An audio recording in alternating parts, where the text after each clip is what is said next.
5000 પહેલાનું આયુર્વેદિક રહસ્ય ફ્રેન્ડ્સ. વર્ષો સુધી આપણે જાણીએ છીએ કે આયુર્વેદિક આપણા માટે કેટલું હેલ્થ માટે કેટલું સારું છે, અને આપણા ઘરની આજુબાજુ જે હોય, પાંદડા હોય, ડાળી હોય કે લાકડું હોય, તે આપણા જીવનમાં અને શરીર માટે ઉપયોગી આવે છે ને આવે છે ને આવે જ છે. તો આજે એવા સરસ મજાના આવી ગરમીમાં, ઉનાળામાં ઠંડક આપે તેવા આપણી સ્કિનને 4 ફ્લેવરના હું આયુર્વેદિક સાબુ બનાવવા જઈ રહી છું ફ્રેન્ડ્સ. અને ખૂબ જ એકદમ કેમિકલ ફ્રી છે, અને બધી જ વસ્તુ છે એકદમ તાજી વસ્તુ લેવાની છે. તો અહીં મારા ઘરની આજુબાજુથી જ વસ્તુ હું લઈ રહી છું, અને મારી સ્કિનને ઠંડક આપવા માટે, મારા પરિવારને ઠંડક આપવા માટે આયુર્વેદિક સાબુ ખૂબ જ સારું રહે છે. અને આવા કેમિકલથી સાબુથી દૂર રહો, અને શું હોય છે કે આવા ઘરે જ તમે બનાવી શકો છો. વિડીયોના લાસ્ટ સુધી જરૂરથી તો તમારે જોવાની જ છે. અને હા, ચેનલ પર પહેલી વખત આવ્યા હો ને તો please subscribe to my channel.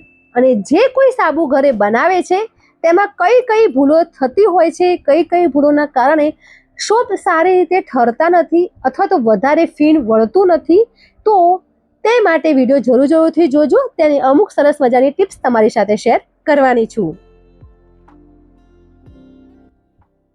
તો આ 4 ફ્લેવરના સાબુ તમે લાસ્ટ સુધી જરૂરથી જોજો, લાઈક કરજો, શેર કરજો. આયુર્વેદિક સાબુ બનાવવા માટે તમારે સોપ બેઝ લેવો જરૂરી છે. સોપ બેઝ લેશો તો જ તમારો સાબુ તૈયાર થશે. તો આ સોપ બેઝ નો કેમિકલ, આની અંદર કોઈ સુગંધ પણ મળેલી નથી, કોઈ એસેન્સ પણ નાખેલું નથી હોતું, કોઈ જ કેમિકલ હોતું નથી હોતું. ફક્ત ને ફક્ત જે તે આપણે ફ્લેવરના સાબુ બનાવવા હોય, અથવા તો જે તે ફ્લેવર આપણે જોઈતો હોય તે તમે શું હોય છે કે સોપ બેઝ લઈ શકો છો. અહીં તમે જોઈને તમને ખ્યાલ આવી ગયો હશે કે મેં અહીં ગુલાબ ફ્લેવર એટલે કે ગુલાબ સોપ બેઝ મેં લીધો છે. પહેલા પણ મેં ગ્લિસરીન અને કોકોનટ મેં સોપ બેઝ વાપરેલો છે.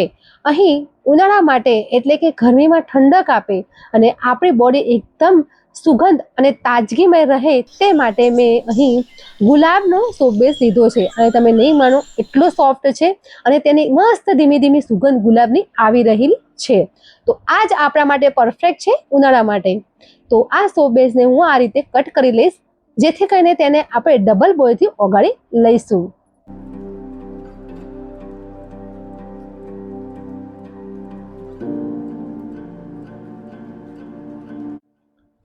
તો અહીં કોઈ પણ સ્ટવ હોય તેના ઉપર એક તપેલીમાં પાણી ભરવાનું છે, અને તેનાથી નાની સાઈઝનું બાઉલ અથવા તો કોઈ બીજી તપેલી પણ તમે આમાં મૂકી શકો છો, અને તેને ડબલ બોઇલ તરીકે તેને ઓગાળી શકો છો.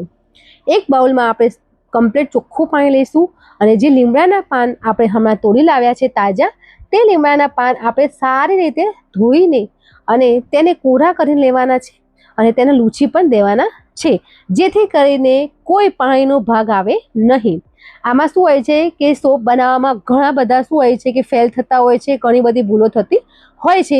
તે પણ હું તમારી સાથે ચર્ચા કરવાની જઈ રહી છું.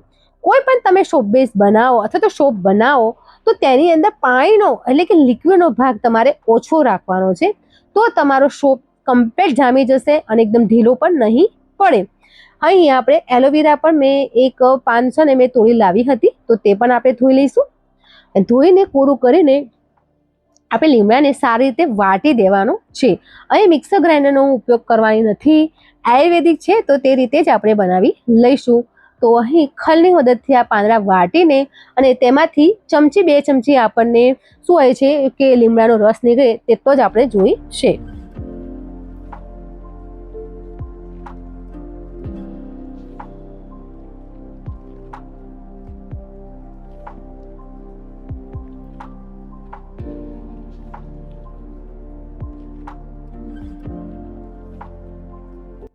તો અહીં તમે જોઈ શકો છો 2 ચમચી અથવા તો 1 મોટી ચમચી ભરાય તેવો આપણે પ્યોર લીમડાનો રસ કાઢી લીધો છે.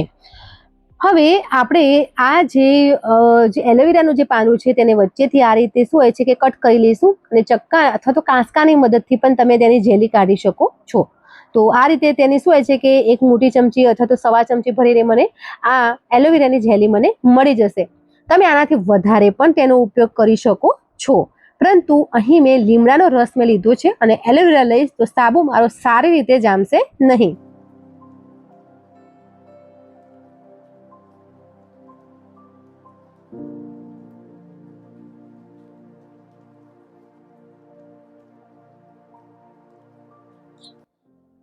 અહીં ટેનિંગ દૂર કરવા માટે આપણે થોડીક વસ્તુ જોઈશું. જુઓ, અહીં મેં વિટામિન ઈની 2 કેપ્સ્યુલ લીધી છે.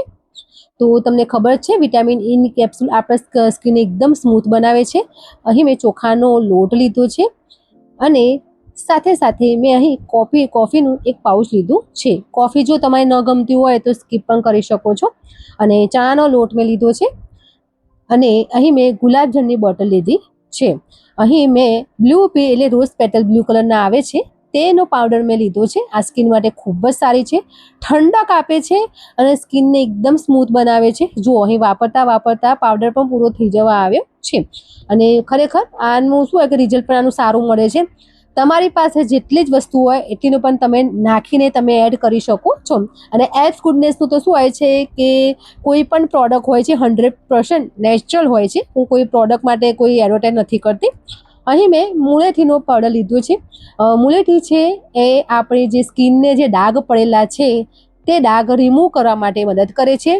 અહીં મેં વ્હાઇટ ટર્મરિક એટલે કે વ્હાઇટ મેં હળદર લીધી છે. તે પણ મેં આપણે ચપટી ઉપયોગ કરીશું, નહીં તો તમે ઘરની હળદર પણ તમે વાપરી શકો છો. એ એન્ટીઓક્સિડન્ટ છે, કોઈ પણ રોગ માટે કે અથવા કોઈ એવા કંઈ જીવાણુ હોય તેને આવવા દેતી નથી. અને થોડા મેં ગુલાબના પાંદડા લીધા છે. અહીં આપણે જે સોપ બેઝ છે તે ધીમે ધીમે ઓગળી રહ્યો છે. ઓગળી જાય એટલે આપણે તરત જ જે તે ફ્લેવરના આપણે સાબુ બનાવવા હોય તે ફ્લેવર એડ કરીને આપણે બનાવી લઈશું. હવે જુઓ, આ ટાઈપના બજારમાં ઓનલાઈન મળે છે. ન હોય તો મેં આગળ પણ મેં તમારી સાથે વિડીયો શેર કરી છે કે તમારી પાસે ન હોય તો પ્લાસ્ટિકની બોટલનો પણ ઉપયોગ કરી શકો છો. તેના નીચેનો ભાગ કાપીને અને તેનું શું હોય છે મોલ્ડ તરીકે ઉપયોગ કરી શકો છો. હું તમને લાસ્ટમાં તમારી સાથે શેર કરીશ કઈ રીતે તમને શું હોય છે કે એનો મોલ્ડ બનાવી શકો છો. જુઓ, ઓગળી ગયું છે. અલગથી 2 કપ કાઢી લીધા છે. 2 ચમચી મેં ગુલાબજળ એડ કર્યું છે અને ગુલાબની પાંદડી પણ અંદર હું એડ કરી લઈશ. અહીં આપણે શું હોય છે કે રોઝ ફ્લેવરનું સાબુ બનાવવાના છીએ. અહીં ઓલરેડી જે સોપ બેઝ છે આ રોઝ ફ્લેવરનો જ છે. તો અહીં મેં ગુલાબજળ મેં 2 ચમચીના એડ કર્યું છે. તમે વધારે પણ એડ કરી શકો છો. ગુલાબની પાંદડી મેં અંદર એડ કરેલી છે અને હવે આપણે શું હોય કે મોલ્ડમાં આપણે ઠારી લઈશું.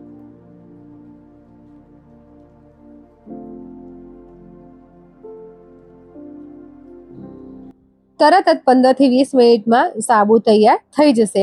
અને વળી પાછું આપણે જે સોપ બેઝ છે તે ઓગળી ગયેલું છે અને તેને અલગ બાઉલમાં કાઢી લીધો છે. ચોખાનો જે મેં લોટ લીધો છે તે 1 મોટી ચમચી ભરીને મેં લીધો છે અને બધું જ મિક્સ કરી લઈશું. અહીં મારી એ ભૂલ થઈ ગઈ છે કે બીજા સ્ટેપમાં એટલે કે બીજા સાબુ બનાવવામાં જો સાબુ આપણે જે બેઝ આપણે ઓગાળીએ છીએ ને તેને વધારે ઠંડો થવા દેવાનો નથી. અહીં મેં ઓગાળી તરત મેં શું હોય છે કે ચોખાનો પાવડર મેં એડ કરી દીધો છે. પરંતુ તેમ છતાંય પણ જો મિક્સ કરતાં જે મારો સાબુનું જે લિક્વિડ છે તે ઓગળી ગયું છે.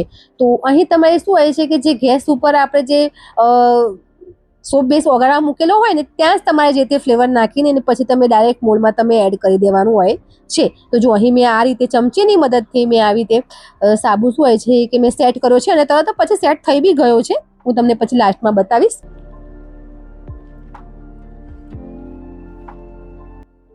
ત્રીજા નંબરનો સાબુ બનાવવા માટે અહીં ગેસ ઉપર જ સોપ બેઝ ઓગળી ગયો છે અને તેની અંદર જ આપણે લીમડાનો જે રસ તૈયાર કર્યો હતો તે આપણે એડ કરવાનો છે. એટલે કે લીમડાનો સાબુ તૈયાર થવાનો છે. પરંતુ અહીં આપણે શું હોય છે કે સોપ બેઝનો કલર પિંક છે અને ગ્રીન કલર એડ થાય એટલે કલર બીજો પણ બની શકે છે.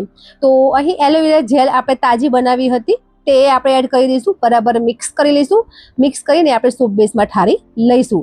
તો શું હોય છે કે અમુક ટાઈમે શું ગ્લિસરીન અથવા તો ટ્રાન્સપરેન્ટ આપણે સોપ બેઝ લાવતા હોઈએ છીએ અને તેનાથી જ આપણે કોઈ પણ કલરનો સાબુ બનાવો તો તરત આખો કલર તેનો દેખાઈ આવે છે, એટલે કે ગ્રીન કલર હોય કે અથવા તો યલો કલર હોય તો તરત દેખાઈ આવે છે, કારણ કે તે શું હોય છે કે ટ્રાન્સપરેન્ટ હોય છે, જેથી કરીને અહીં ગુલાબ ફ્લેવરનો એટલે કે પિંક કલરનું મારો સોપ બેઝ છે, તો કલર થોડો અલગ આવશે, તો એ થોડું ઇગ્નોર તમે કરજો.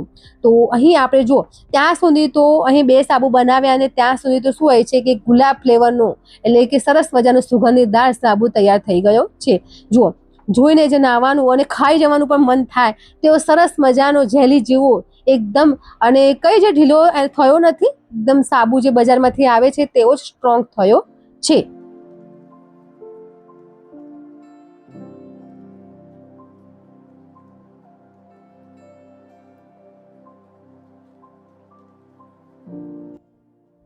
હવે લાસ્ટ ચોથા નંબરનો સાબુ જે ટેનિંગ દૂર કરે તે માટે અને જેને સ્ક્રબિંગ સાબુ જોઈએ તે માટે, જે બજારમાં શું કહેવાય હોમ સોપ મળે છે કે ગમે તે જે તમે અલગ અલગ નામ આપેલા હોય છે, તે 150 થી 200 રૂપિયાનો સાબુ હોય છે અને તેમાં કેમિકલ તો ઓલરેડી નાખેલું જ હોય છે ફ્રેન્ડ્સ. અને જો આ બધું જ આપણે શું હોય છે કે આ રીતે જ આવી રીતે અંદર એડ કરીને તાજા પાવડર એડ કરીને બધું જ મિક્સ કરી લઈશું અને 2 થી 3 જ આપણે વોશમાં શું હોય છે કે સ્કિનમાં જલ્દી ફરક પડી જતો હોય છે. આ જ વસ્તુ આપણે ફેસ પેકમાં આપણે ઉપયોગ કરતા હોઈએ છીએ, પરંતુ જો રોજ તમારે ફેસ પેક અથવા તો 2-3 દિવસે તમારે ફેસ પેક બનાવવાનો અથવા લગાવવાનો ટાઈમ ન મળતો હોય તો આવો સાબુ તમારે બનાવી દેવાનો છે. 15 થી 20 દિવસ તમારો ઓલરેડી સાબુ તમારે રોજ જે આ કામ કરવાનું છે. આ બધું જ આપણે મિક્સ કરી લઈશું અને હવે સરસ મજાનો કોફી કલરનો શું કે બેઝ તૈયાર થયો છે. અહીં મેં ચણાનો લોટ પણ મેં એડ કરી દીધો છે, એટલે સરસ મજાનો શું હોય છે કે ઉપટન જેવો આ સાબુ થઈ જશે. અને મને આ સાબુ જોઈને જ મને ક્યારે થઈ જાય આ સાબુ, ક્યારે હું આનાથી નવું, એવું એક્સાઇટમેન્ટ મારામાં વધારે પડતું રહ્યું છે. અને ખરેખર આવું નેચરલ વસ્તુથી તમે બનાવો તો જરૂર ફરક પડતો જ હોય છે ફ્રેન્ડ્સ.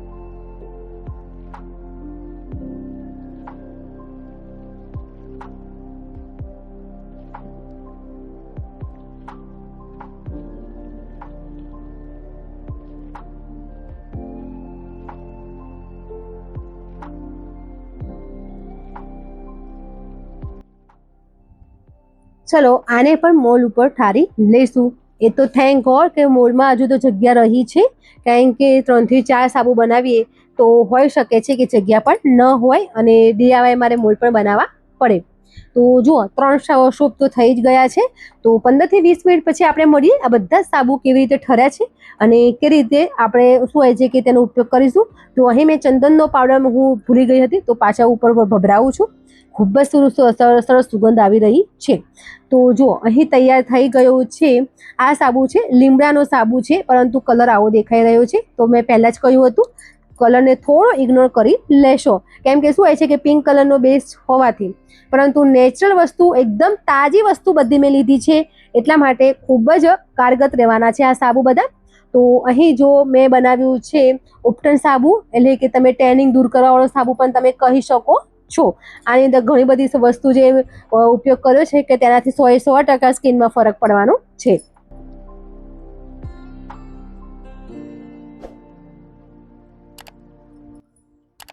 તો ફ્રેન્ડ્સ આવી ગરમીમાં આવા ઠંડક આપે તેવા મેં સાબુ બનાવી દીધા છે. આવા તમે ઘરે પણ સાબુ બનાવી શકો છો. આ જે સોપ બેઝનું જે હું લિંક કમેન્ટ બોક્સમાં અથવા તો ડિસ્ક્રિપ્શન બોક્સમાં મેન્શન કરી દઈશ. 100% આયુર્વેદિક છે અને ખૂબ જ સરસ સાબુ બની ગયા છે. તો તમે ટ્રાય જરૂરથી કરજો. આવા સાબુ બનાવતા હોય ઘરે તો કમેન્ટ જરૂરથી કરજો અને આગળ કઈ વિડીયો કયા ટોપિક ઉપર હું લઈને આવું તે પણ કમેન્ટ કરીને જરૂરથી કહેજો. અને જે રિક્વેસ્ટ છે કે પ્લીઝ તમે વિડીયો જોતા હોય તો પ્લીઝ લાઈક જરૂરથી કરો. લાઈક કરવામાં કોઈ પૈસા થતા નથી. ઓકે, બાય, જય ભારત.